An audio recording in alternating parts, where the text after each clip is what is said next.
Let's begin our week with God.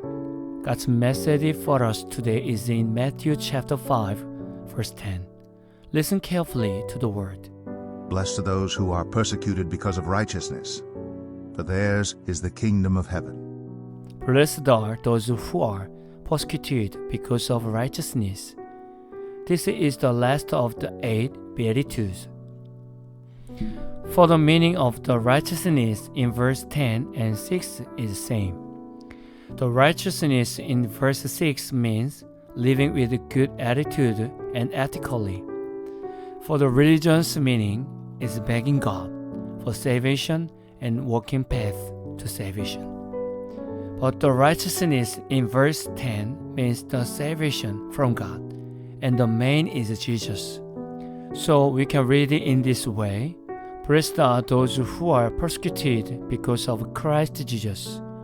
What kind of persecution do we get because of Jesus? There were many persecutions in Jesus' time. Some were persecuted and blasphemed by Jewish people who were non-Christians. Some were executed by Romans because they did not worship the emperor. And some were suffered by non-believers, jealousy and hate. People in the early church were persecuted and killed in grace and for the kingdom of heaven that Jesus promised to give. Because of their persecutions and sufferings for the faith, now we can worship and believe in Jesus. We must thank for their sacrifices. Now it is our time. The next generation depends on how we live when we are persecuted. How do you inspire the next generation? What will you pass through faith or inactive faith to the next generations? What persecutions do we get? Our persecutions are different from the early church. For instance, when you pray before meal, people could ask you about controversial issues. When you say LGBTQ is a sin, then people say we disrespect for human rights and ask why your God of love doesn't love LGBTQ. Non-Christians criticize offering in church because they think the problem of a church is money. When Christians try to change their life in God, non-Christians begin to judge the mistakes they make. When Christians try to stop cutting corners and do everything by the book, people say Christians have no love and mercy. And people think a Christian's life is boring because Christians don't hang out at the club. They don't smoke and drink alcohol. So people say Christians spoil the party. The way of education of God is very different from education in these days. God doesn't want His children to attend many private institutes and get stressed about college or future. So people say, were you born yesterday? When they see Christians' children don't study like other students. All these persecutions and sarcastic sayings make the young Christians compromise their faith with the world because they don't want to lose their friends. We have to understand non-Christians and embrace them, but we don't have to follow the lifestyle of them. We might lose our faith. In Matthew chapter 5, verses 11 to 12, Jesus said, "Blessed are you when people insult you, persecute you, and falsely say all kinds of evil against you because of me." We could hear false sayings and bad words, but this is normal to us. We all know this verse, but hard to receive. We know what we have to do, but taking action is difficult. This is a reality and this is a fact. There are many technophiles these days. They buy and use a phone only from the same company, even though other companies made new designs or invented new technology in mobile phones. Even their friends highly recommend the different models, but still technophiles never change their minds.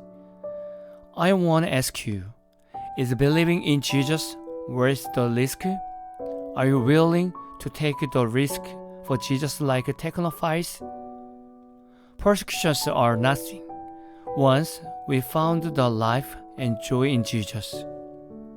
Meditate on the righteousness of eighth beatitude and ask yourself then, are you a person who can risk whatever it takes for Jesus or not? If you are satisfied with Jesus already, you are blessed and the kingdom of heaven is yours. Keep your faith strong in difficult times and achieve victory in Jesus this week.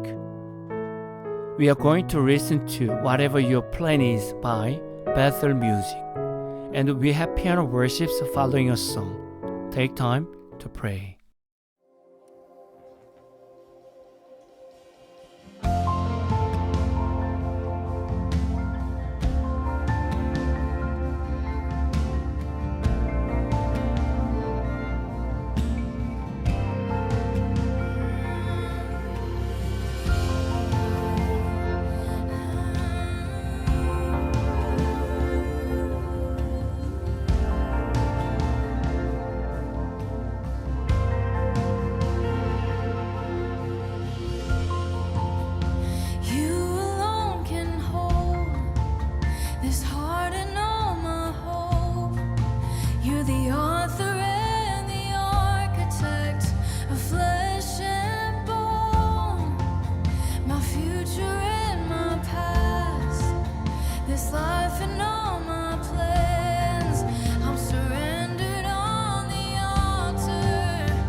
anything you